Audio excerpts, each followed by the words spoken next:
Each year, I look forward to sitting down and reflecting over how the past year has gone and setting plans for the future and goals that I would like to meet or that my family would like to meet in our homeschool, in our personal life, in my spiritual life, in our financial life, all of those things.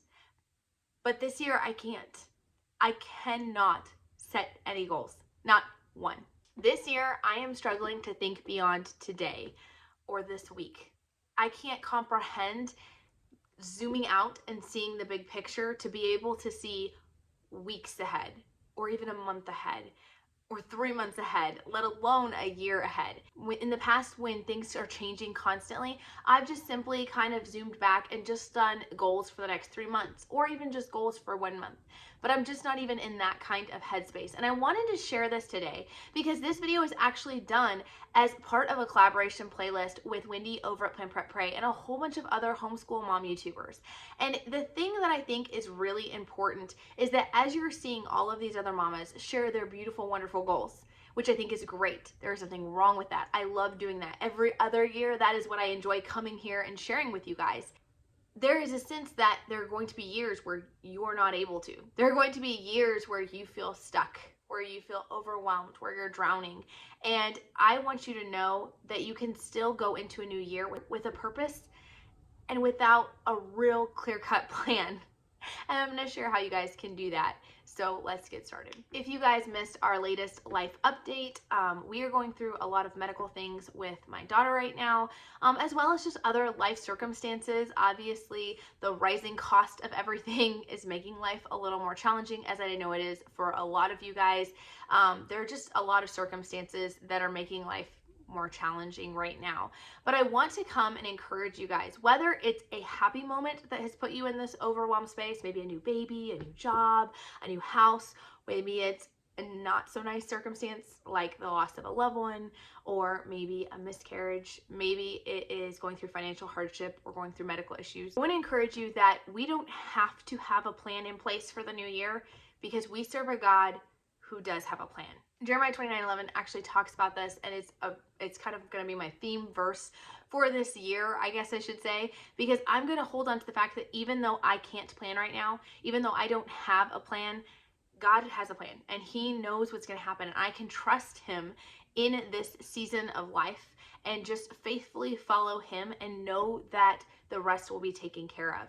Now, what does this look like for me? Well, a couple of things that I'm doing in 2023 to just make sure that I am following Christ, that I am following His lead, that I'm following His plan, is I'm asking myself 4 questions when it comes to everything in my life. Now, I'm not doing this all at once because, again, mental load, I can't handle too much right now. But as I'm coming across things on my calendar, as I'm flipping my calendar to January, I'm looking at the commitments that are already made, whether it's Bible studies or doctor's appointments, whether it's commitments for co-op or other things. I'm prayerfully going through this list and I'm asking 4 questions. God, is this something that I need to pick up? Is this something that I am being called to do and I need to do it even if it is inconvenient, even if it is hard, even if it is a struggle? Is this something I'm supposed to be picking up right now? Is this something I am supposed to be putting down? Right? Whether that's permanently, temporarily, is this something I'm supposed to be putting down? Is this something I'm supposed to be passing on? Or is this something I'm supposed to be putting a pause on?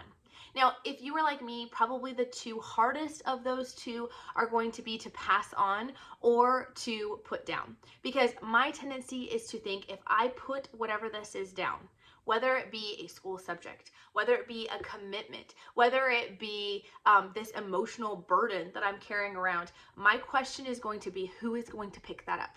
If I put this down, who is going to pick it up? And I'm here to remind you, but more so myself than anything, that if it needs to be picked up, God will provide the ability, the person, the avenue for that to be picked up. Now, this is understanding that you have faithfully prayed about this, that you have considered this. This is not like, God, I think I'm just going to put down, something like feeding my kids. That's an optional thing. This is something that you are being called to pick up. All right. But if it is something you are truly being called to put down, God will provide the means to get that done. Or it may be that it doesn't get done because it doesn't need to get done. And so I just want to encourage you, if you are having trouble passing this on, delegating things to people or passing it on to someone else, I would challenge you to look and see, Are you having trouble putting it down because you are fearful that if you don't do it, it won't be done right? Or that if you don't do it, that it won't be done at all? Just know that God is not confined to us and our physical limitations. He can accomplish His will well outside of our limitations. And so I just want to encourage you, because I have been struggling with that so much in this season.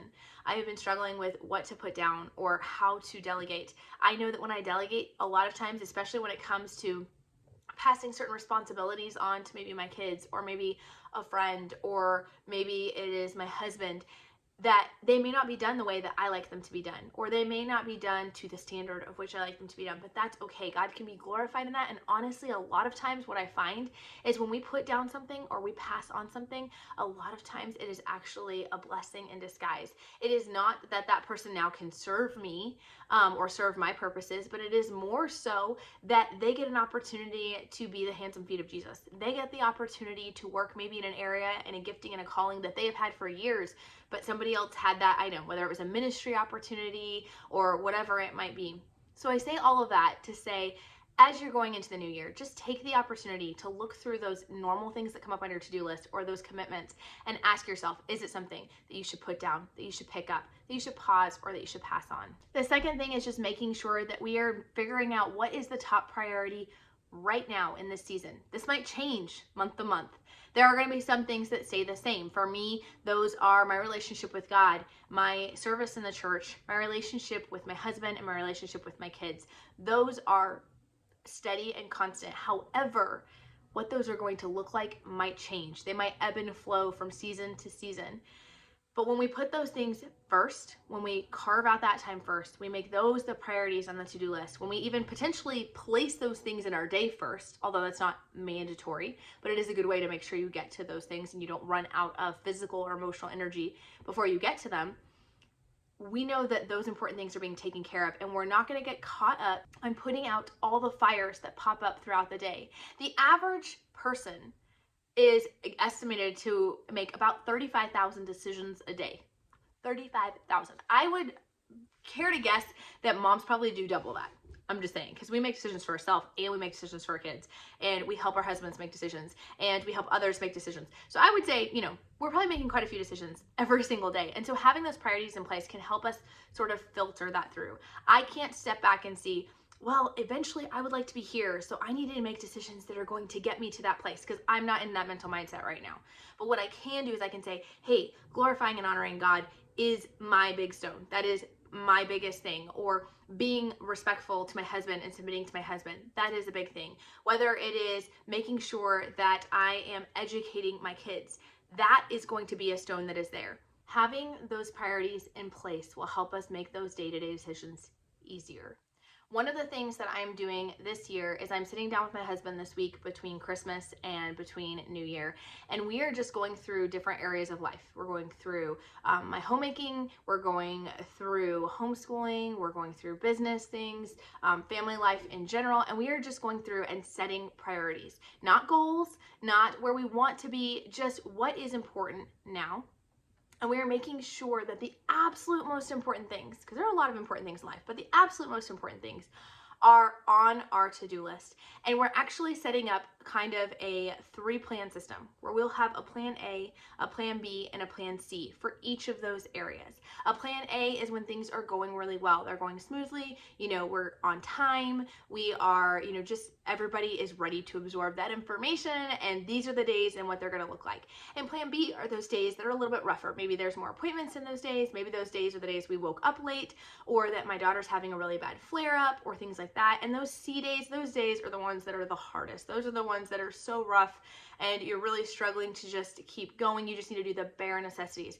By going ahead and taking time to make that decision about what are the bare necessities and what are the extras that we can add on the days when they are good, and what are the days that are in between, what do those look like? By making those decisions in advance with someone else, because I'm struggling with making those decisions myself personally right now, it helps so much. It reduces the amount of decisions we have to make every single day in those difficult moments. We can literally just look to the list and do the next thing.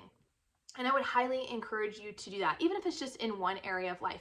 I've talked about this before, about how I put my meal plan on an autopilot. I haven't been doing that recently because I was in a place where I could take the mental space to plan week by week, but I'm going to move back to what I have been doing previously, which is just putting everything on autopilot. I literally just looked at my list. I just made the next thing. And I did break that down for you guys in a video that I can leave for you guys up in the iCards and in the description below. But essentially, reducing the amount of those decisions and focusing on the things that are important and making sure you're prayerfully seeking the Lord on what you're supposed to be picking up and what you're supposed to be putting down will really help you go into the year with purpose, not just existing, but going in, glorifying God, doing the next thing. We don't have to know the end game. We don't have to know exactly where we're heading or what we're trying to accomplish if we just focus on pursuing Christ, and we can trust that He has plans and He knows the plans for us. I hope this video has been helpful. I will link that meal planning video here for you guys, and stay tuned and subscribe, as I'm hoping to have a video coming out soon